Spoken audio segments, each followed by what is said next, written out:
In annual rainfall, the monthly rainfall figure for any month can be calculated by adding the daily rainfall figures for the whole month. ये मैंने बताया to find the annual rainfall. We add the monthly rainfall figures for the whole year. सबसे पहले हम monthly मतलब इस month में कितनी rainfall हुई है वो हम calculate करेंगे. Then we will calculate by adding the monthly rainfall for the year. So the mean annual rainfall is the average of the annual rainfall figures over a period of about 35 years. Means 35 years में वहाँ कितनी बारिश हुई है. How much rainfall is there for the continuous of 35 years. अब isoheights, ऐसे ही हमें isotherms पढ़ा था, ये isoheights है. Isoheight क्या है? An isoheight is a line drawn on a map to join places that have the same mean annual rainfall. अब जो जिस जगह पे ऐसे प्लेसेस में जहाँ पे सेम एनुअल मीन रेनफॉल रहा हो, उस प्लेस को हम जिस लाइन से ड्रॉ करते हैं, जो सॉरी ज्वाइन करते हैं.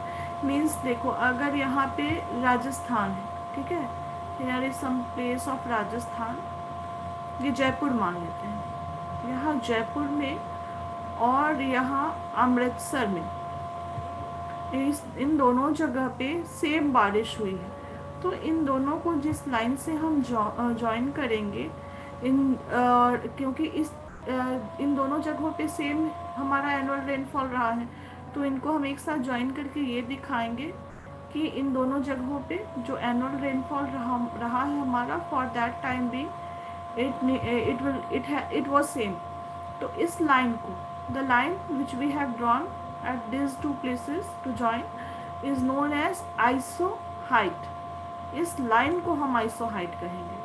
So an isoheight is a line drawn on a map to join places that have the same mean annual rainfall. Isoheight help us mark out wet and dry regions on map. जैसे अब हमने यहाँ में ये same जो annual rainfall हुई है, इनको हमने यहाँ शो कर दिया. अब जहाँ हुई नहीं है बारिश, वहाँ से तो लाइन ज्वाइन नहीं होगी. इट मीन्स कि ये हमें बताता है कि कौन सा लैंड जो है हमारा वो वेट रहा है और कौन सा लैंड हमारा ड्राई रहा है. Now clouds.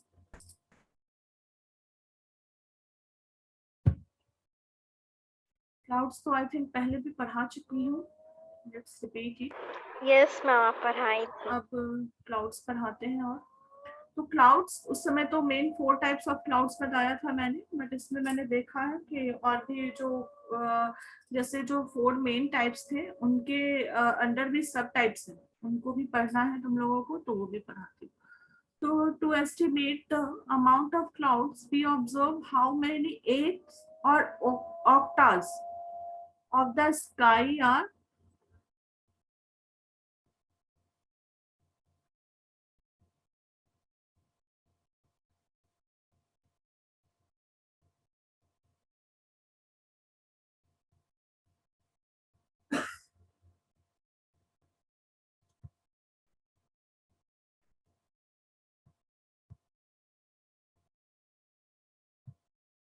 of the sky are covered by clouds.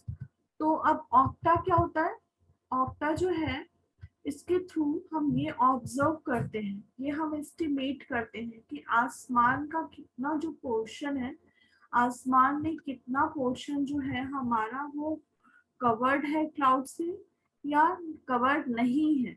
No octas means the sky is cloudless. Means एक भी ऑक्टा अगर नहीं है तो इसका मतलब है कि जो आसमान है वो खाली है, आसमान जो है वो क्लाउडलेस है, आसमान में कोई क्लाउड नहीं है. और 8 octaves means the sky is completely overcast.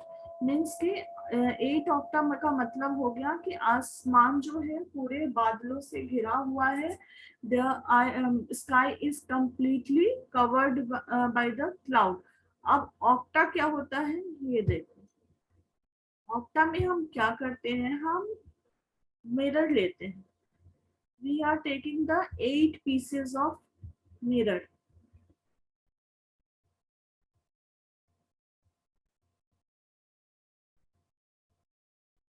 ठीक है, या तो हम 8 लेंगे या तो हम मल्टीपल ऑफ 8 लेंगे. मीन्स 64. ठीक है, 16 मतलब 8 के मल्टीपल्स को हम लेंगे। 8 का टेबल कर लो, बस उतना ले सकते हैं। 9 के फॉर्म में नहीं लेंगे, 10 के फॉर्म में नहीं लेंगे, ये 1 2 इसके मल्टीपल में नहीं लेंगे। We can take the multiples of 8। ठीक है, तो इसमें क्या करेंगे, अभी हम 8 ही देखते हैं। ठीक है,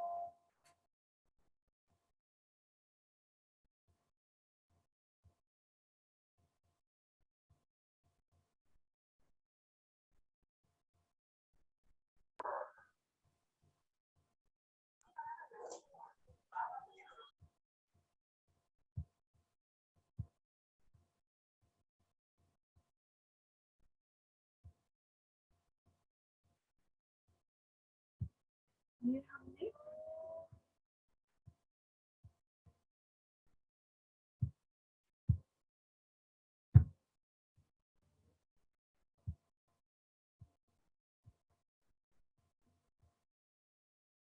ये हमने 8 पीसेस ऑफ मिरर लिया।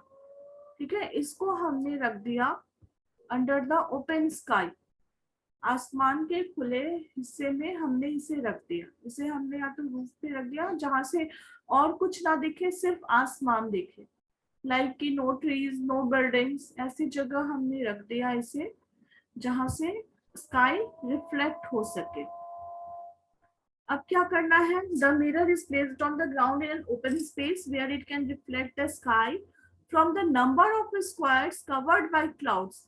ठीक है, अब इसका मतलब है कि ये तो हो गया हमारा 188 ऑक्टा हमने बना लिया। अब इसमें हम देखेंगे, अगर इन 8 मिरर में, ये जो 8 मिरर हमें दिख रहा है, इसमें कहीं भी अगर हमें क्लाउड नहीं दिखा, ठीक है, इसमें अगर कहीं भी हमें क्लाउड नहीं दिखा, it means the cloud is empty, the sky is empty, no octa, it means there is no octa, o k t a। But अगर एक जो है पार्ट वो कवर्ड है, दो जो पार्ट है वो कवर्ड है, ठीक है, तो अगर एक पार्ट कवर्ड है मीन्स देयर इज 1 octa। अगर दो पार्ट कवर्ड है तो इसको हम कह लेंगे 2 ऑक्टा। यहाँ पे 16 स्क्वायर्स इन्होंने लिया है, इन्होंने मल्टीपल लिया है 8 2 16, तो फिर इन्होंने इसे 8 से मल्टीप्लाई किया है। ठीक है, अगर हम सीधे नॉर्मली हम 8 लेकर देखते हैं तो हम इसे 1 ऑक्टा 2 ऑक्टा ऐसे कह सकते हैं। But if we are taking the 16 parts means in the multiple of 16, चलो मैं बुक्स वाला ही समझा देती हूँ वरना तुम लोगों को कंफ्यूजन होगी, बुक पढ़ते हो तुम लोग। ये मैंने बिल्कुल सिंपल समझाया। ठीक है, ऑक्टा मीन्स मैंने 8 पार्ट लिया मिरर का, और अगर उन 8 मिरर्स में मुझे कहीं भी क्लाउड्स नहीं दिखे, कहीं भी क्लाउड्स की परछाई नहीं दिखी, कहीं भी क्लाउड्स का इमेज नहीं दिखा मुझे, it means the sky is empty and there is no clouds. और अगर किसी एक मिरर में मुझे दिखा तो देयर इज 1 ऑक्टा क्लाउड, अगर मुझे दो मिरर में दिखा तो there is 2 okta cloud, 3 okta, 4 okta, 5 okta, 6 okta, 7 okta. और अगर 8 मिरर्स में पूरे 8 मिरर में मुझे दिख गए तो they are going to be rain and sky is filled up of clouds। ठीक है, और ये सेम है अगर इसमें जो दे रखा है, जैसे 16 स्क्वायर लिया है इन्होंने, they have taken the 16 square. अब इसमें क्या दिखा रखा है, इसमें है कि 6 स्क्वायर्स जो है, the 6 स्क्वायर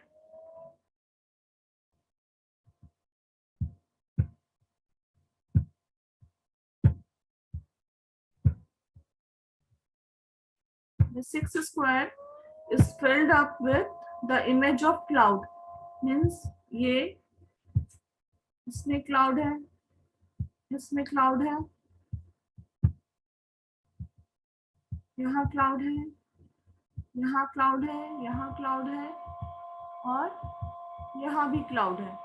ठीक है, तो इसका मतलब है कि ये 6 जो 16 स्क्वायर्स है, इसमें से 6 पार्ट जो है मिरर के, ये फिल्ड अप है क्लाउड से। अब इसको हम कैसे मेजर करेंगे? 6 क्योंकि 6 कवर्ड है, बाय 16 क्योंकि हमने 16 पीसेस लिए थे, ठीक है, हमने 16 मिरर लिए थे और हमें ऑक्टा निकालना है, मीन्स 8, ठीक है। तो हमारा आंसर क्या होगा? हमारा आंसर होगा 3 होगा ना आंसर। 8 2 ज़ा 16 एंड 2 3 ज़ा 6। तो ये हमारा 3 ऑक्टास, यानी sky is covered with 3 octa clouds. Is it clear?